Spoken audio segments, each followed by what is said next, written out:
What if I told you that one of Taylor Swift's biggest hits was actually her master plan to turn her biggest weakness into her greatest weapon? Today, we're diving deep into the brilliant creation story behind Blank Space, the song that changed everything for Taylor Swift and proved that sometimes the best revenge is a perfect pop song. By 2014, Taylor Swift had a problem. The media had painted her as a serial dater, a woman who collected boyfriends just to write songs about them. Every relationship became tabloid fodder. Every breakup became a punchline. But instead of hiding from this narrative, Taylor did something unprecedented. She weaponized it. The result was Blank Space, a song written from the perspective of the exact character the media was trying to portray her as, a flirtatious woman with numerous romantic attachments. But how did this brilliant piece of pop perfection actually come together? Let's set the scene. It's 2014, and Taylor Swift is at a crossroads. She's transitioning from country to full pop with her upcoming album 1989. But there's something else weighing on her mind. Years of dating speculation and relationship scrutiny had reached a boiling point.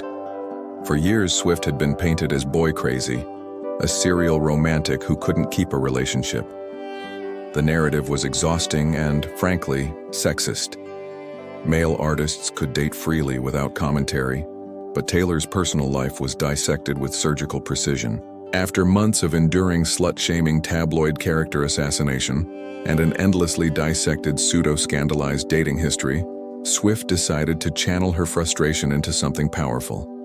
But here's where Taylor's genius kicks in. Instead of writing another defensive ballad or ignoring the criticism entirely, she decided to lean into the stereotype so hard that it would expose how ridiculous it was. Now here's where the story gets really interesting. During her 73 Questions interview for Vogue, Taylor Swift revealed that Blank Space was the fastest song she'd ever written, because the lyrics were a collection of cheeky lines she'd thought of in the past.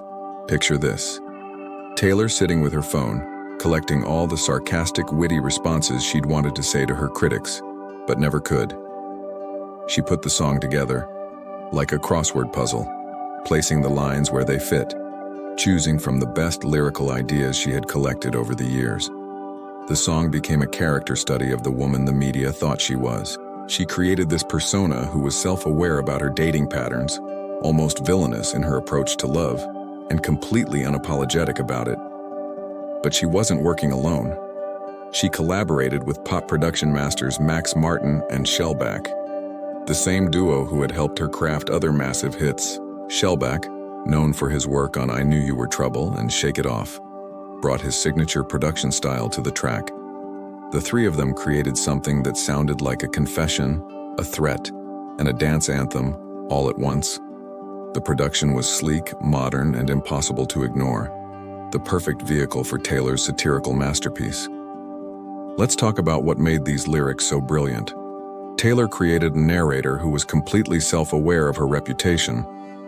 Lines like, "Darling, I'm a nightmare dressed like a daydream," weren't just catchy, they were Taylor owning the narrative completely. The song is full of references to her media persona. She references her long list of ex-lovers and the bad taste she supposedly left in their mouths after writing songs about them, which was one of the main criticisms her naysayers had charged her with. But here's the masterstroke. She doesn't just acknowledge these criticisms, she turns them into a power fantasy. The narrator in Blank Space isn't apologetic or defensive. She's in control, she's having fun, and she's making the rules. The song essentially asks, "You think I'm a serial dater? You think I'm calculating and manipulative? Fine. Let me show you what that would actually look like, and let's see how ridiculous your assumptions really are." When Blank Space was released, it didn't just become a hit, it became a cultural phenomenon. Rolling Stone ranked it 6th on their list of the best songs of 2014, and later placed it at 320 on their revised list of the 500 greatest songs of all time. The music video, with Taylor playing an increasingly unhinged version of herself, became iconic. She literally acted out the media's worst assumptions about her, but with such obvious theatricality that it exposed how absurd those assumptions were. But more importantly, the song changed the conversation.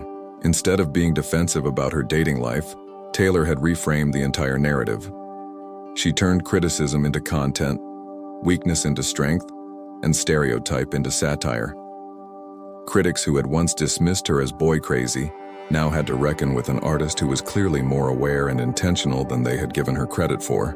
The Recording Academy in 2023 picked Blank Space as one of Swift's 13 essential songs that represented her songwriting and musicianship. And it's easy to see why. This wasn't just a catchy pop song. It was a masterclass in narrative control and artistic revenge. Taylor Swift took everything the world was saying about her, put it in a blender with her own wit and self-awareness, and created something that was both a mirror and a middle finger to her critics. She proved that sometimes the best way to beat the game is to change the rules entirely. The story of Blank Space isn't just about how a song was written, it's about how an artist took control of her own story and turned her greatest vulnerability into her most powerful weapon. What do you think? Did Taylor Swift's strategy with Blank Space change how we think about celebrity narratives? Let me know in the comments below, and don't forget to subscribe for more stories behind the songs that shaped our culture.